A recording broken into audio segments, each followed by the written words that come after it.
Hello everyone, I'm very excited to be here. So before I came here today, I wanted to talk about a completely different topic. I was going to talk about Rosh Hashanah, the Jewish New Year's, talking about new beginnings and New Year's resolutions. But then I couldn't hold myself from discussing an amazing experience that one of my athletes had during this past weekend. So this past weekend, to those of you who don't know, the Whistler Grand Fondo took place. This is a cycling event, one of the biggest ones in Canada, that starts in Vancouver and ends up in Whistler. Now, this story is Boris's journey. Boris celebrated on the 31st of December 2021 their 40th birthday. For that, they decided they're going to set a New Year's resolution to complete the Whistler Grand Fondo.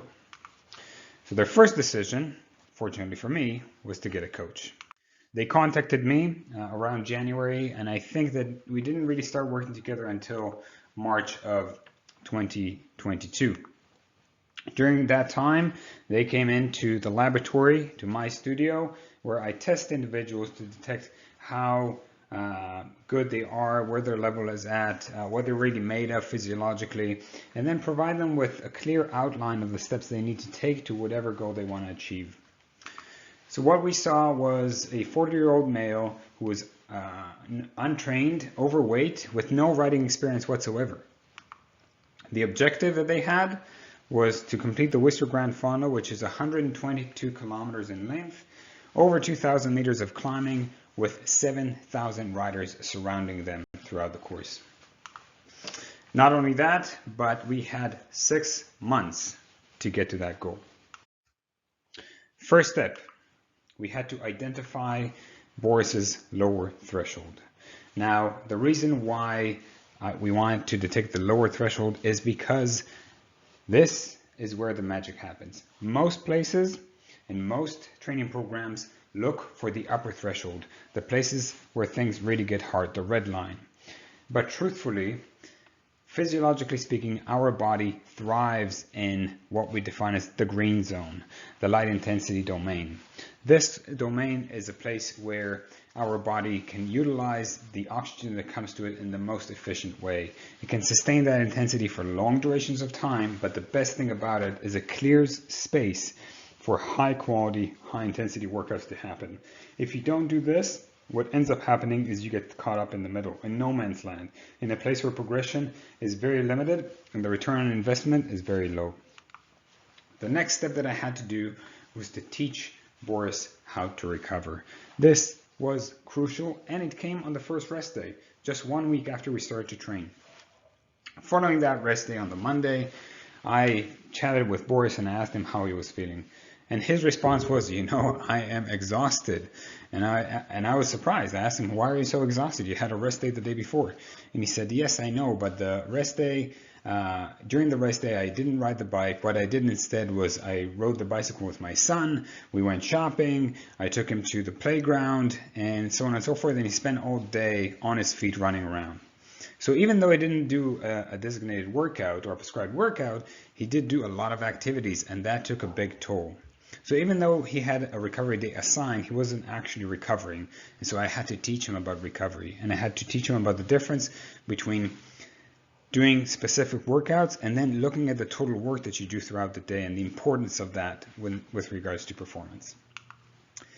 The next bit was to teach him how to open his ears when his body was talking. This is a really important lesson and something that people have a really hard time connecting with. Our body's giving us signals all the time about how it's feeling, and it's clear cut. The body knows much better than we do about what's going on. So it's really important that over time he would identify different signals and different markers and tie them into the different responses that he had to give the body during the training. This is the result. So here you can see the performance chart from his time starting all the way till today. And the beauty of this chart is you can see in the blue line here in the background is his progression. He started somewhere around here, and over time he accumulated, this is his chronic training load, an indicator of fitness. He just accumulated fitness over time in a beautiful way. Now, the interesting thing about this graph is it's showing us not only how much he improved, but also the amount of fatigue that he accumulated. So as you can see, the pink line is a representation of that. And over time, we had multiple blocks in which he had to undergo sustained recoveries, and we had a natural progression of that until he reached this point. And I want to talk about this. This exact point was the Tour de Victoria. The Tour de Victoria is 160 kilometers long. Not as much climbing as the Whistler Grand Fondo, but a lot of climbing still. And the island is characterized by very short, steep climbs. Unlike the Whistler Grand Fondo that has big climbs on the way to Whistler, here we are talking about short, steep climbs that are very tiring and very difficult. So the story I want to talk about here is the last and most important piece of the puzzle. When Boris completed this event, he finished dead last. It took him 8 hours plus to finish this event. When he came to the finish line, he could not believe how hard it was, and he couldn't believe that he could push his body to that extent. When his wife met him at the finish line, he told her, "Take this bike away from me. I don't want to see it anymore." But then when I talked to him the week after, he told me something that was very special.